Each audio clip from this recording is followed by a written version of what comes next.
Hace un par de años se estrenaba, hace un par de años se estrenaba en Buenos Aires una obra muy particular y que venía ya de un estreno previo en Londres. Se llamaba Campo Minado, donde se reunían 3 veteranos ingleses, 3 veteranos argentinos de la Guerra de Malvinas y contaban qué significó para ellos la guerra en ese momento, pero qué significó al resto de sus vidas hasta ese presente.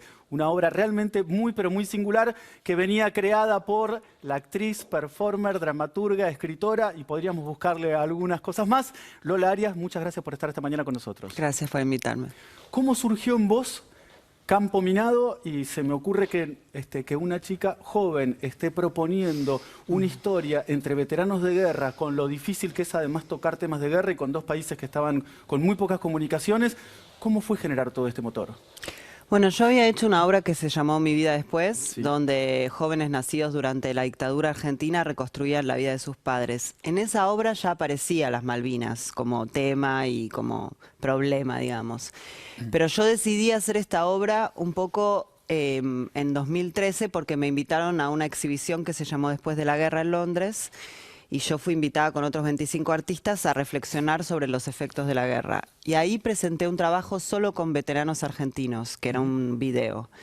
Luego, a partir de ese trabajo, decidí hacer una obra de teatro y una película, y fueron 2 años tratando de hacer lo posible, entrevistando veteranos en Londres y en Buenos Aires, tratando de conseguir fondos, tratando de convencer a las instituciones. A todo el mundo le parecía un poco complicado hacer algo juntando veteranos de ambos países. Como que todavía es un tema que, digamos, hace temblar un poco. Y una vez que pudiste poner esta maquinaria en marcha, ¿cómo fue el desarrollo? Ya tenés a las 6 personas elegidas, el limar asperezas entre ellos, no porque tuvieran relación previa, sino por el peso que tenía de la guerra y de todos los años posteriores. Bueno, para algunos de ellos decidir hacer la obra era un paso muy grande. Marcelo Vallejo, cuando volvió de la guerra, no podía ni siquiera escuchar música en inglés. O sea que para él, imaginarse estar en un escenario con veteranos ingleses era algo imposible.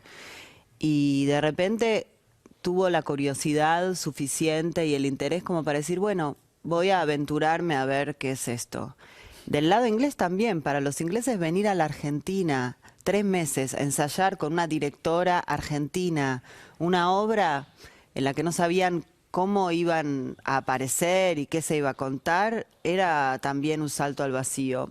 Y sin embargo, de alguna manera todos aceptaron, después de varios cafés y procesos, y bueno, y ahora están ahí. Y fluyó y terminó siendo aquí en Argentina un éxito con entradas agotadas y después girando por el mundo. ¿Esperabas algo así?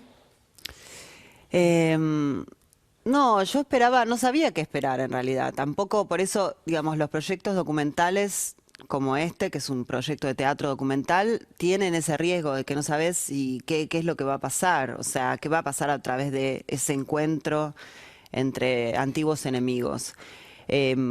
Por supuesto que fue muy hermoso cuando se estrenó en Argentina y en Inglaterra ver como de los dos, en los dos países, cómo el público se emocionaba y sentía como una conexión muy grande con la obra. Y luego también fue sorprendente ver que viajamos a 25 países en Europa, ahora vamos a Japón el mes que viene, y que la obra funciona, más allá de que la gente sepa o no sobre la guerra de Malvinas, porque la obra habla de lo que la guerra hace con las personas, ¿no? Del efecto de la guerra en la vida de esos 6 hombres, y de alguna manera es algo universal que todo el mundo puede entender y tener empatía con eso, aún si no conoce nada sobre Malvinas. Como espectador uno ve que los protagonistas de la obra, vos nombraste a Marcelo, también me pareció con, creo que se llama Shukrin, el Gurka, que hay muchos que han recibido esta obra, los que están protagonizándola, y que de una manera casi como para rehacer sus propias vidas. Ahora, ¿qué significó, más allá de ellos, en vos, en Lola Arias, esta experiencia? Bueno, para mí fue un gran aprendizaje. Primero, trabajar con gente que no tiene nada que ver con el arte es como toda una aventura, porque tenés que explicarles por qué haces lo que haces y de alguna manera tenés que definirte a vos mismo, ¿no? Con tu trabajo. Y por otro lado, mi propia imagen de la guerra estaba muy atravesada porque yo crecí en este país, fui a la escuela pública, aprendí la marcha de Malvinas de memoria como niña, o sea, tenía ese sentimiento, digamos, nacionalista aprendido en la escuela.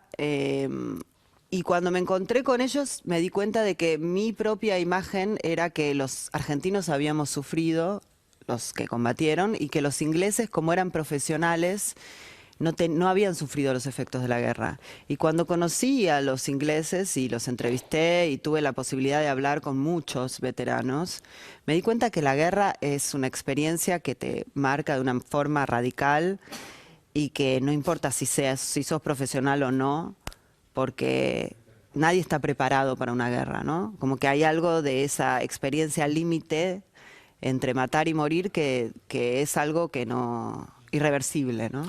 Bueno, y de esta guerra surgió Campo Minado y ahora estás estrenando Teatro de Guerra, una película también sobre el mismo evento y los mismos hechos. La película la podés ver en el Centro Cultural San Martín y la obra Campo Minado acaba de estrenar, muchas de las funciones ya están agotadas, te diría que te fijes rápidamente en la página, en el Teatro General San Martín. Una obra que te conmueve, una obra donde te reís, una obra de la cual definitivamente cuando salís del teatro no salís igual que cuando entraste. Muchísimas gracias, Lola Arias, por haber estado esta mañana con nosotros en la televisión Gracias. pública.